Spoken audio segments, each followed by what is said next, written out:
Okay, this video is for Raymond. I have your quad finished up.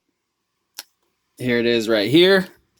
So this is kind of a special one or it's a special brushless whoop because this is actually a Raycon 76 frame.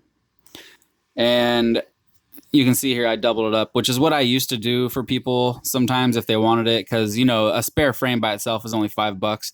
Can you guys believe that this frame is still $45? Or maybe 50. It was 45 or 50, and that's how much it was like a year or two ago when I was making a ton of them for people. So if you haven't checked YouTube, if you go on YouTube and you type in Raycon 76, you'll see probably 100 videos that I made of these that I built for people. Because like a year or two ago, I think it was like 2 years ago, everybody was going crazy over these things. And I know why, because they were so awesome. They were just awesome. But the thing is, they're a little bit outdated now. They take a 16 by 16 stack, but as you can see here, it does have a whoop style flight controller in there. So I'm going to tell you how I did that, and it's up to you whether or not you think it would be worth the time and effort to do what you have to do to make this work, because it's not really super easy. It was kind of a pain in the ass.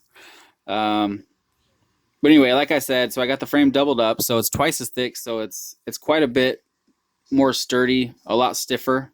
It's way stiffer than with just one, because these are only 1 millimeter thick. So now it's 2 millimeters thick. So it basically doubled it up, and it's nice and solid now.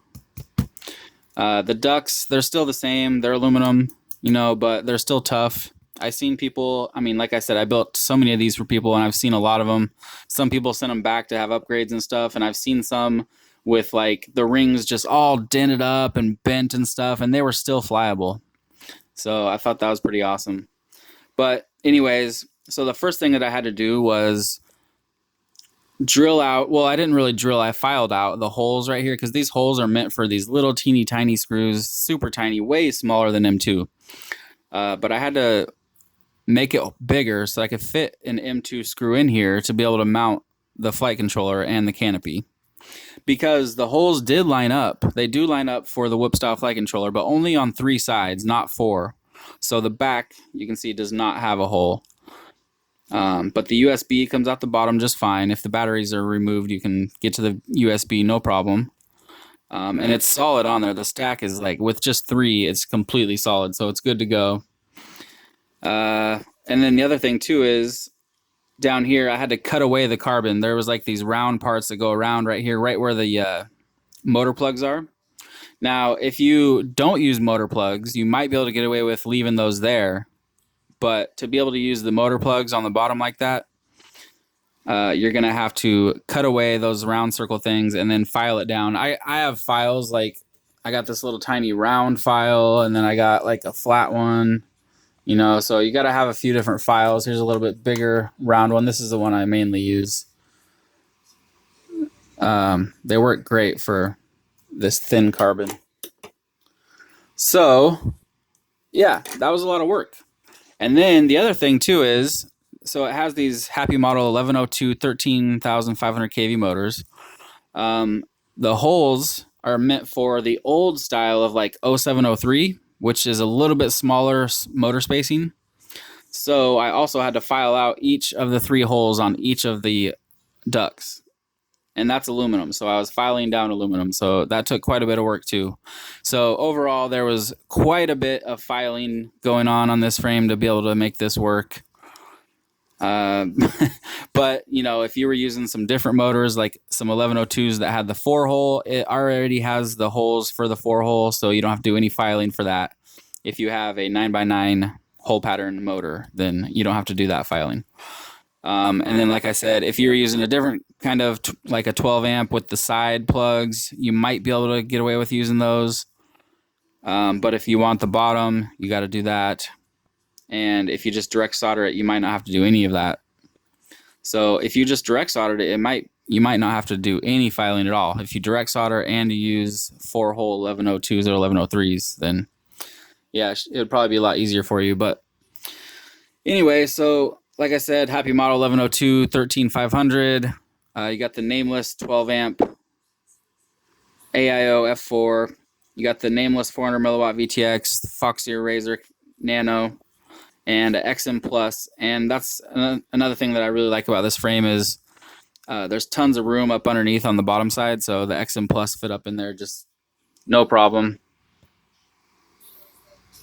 Bind button is right here.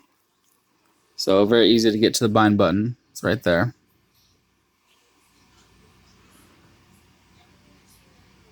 All right. And then we got the HQ 40 millimeter 4-blade props on here.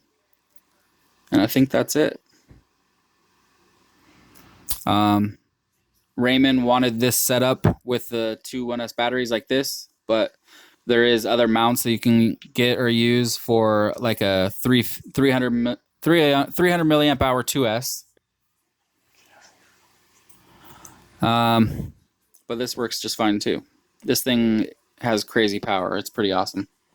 So I already have it bound up. We'll show you the video, do a little hover, and get this thing shipped out to you.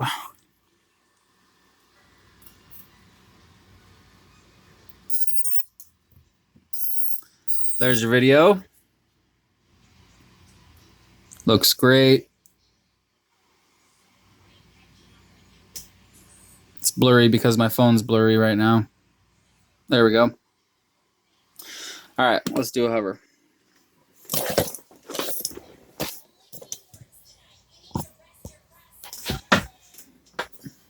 Here we go.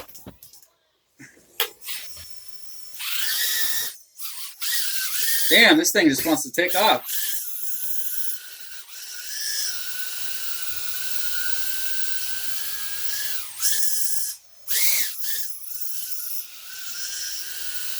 Nice and smooth if you want it to be.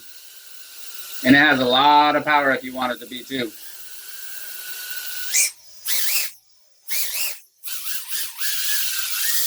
It's pretty awesome. I just want to go fly it right now.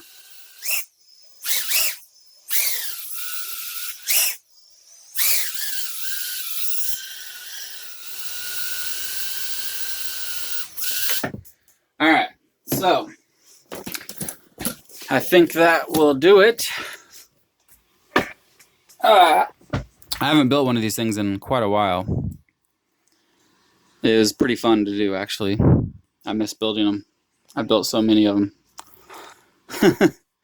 All right, I'm going to get this boxed up and shipped out, and I'll send you over tracking as soon as I have it.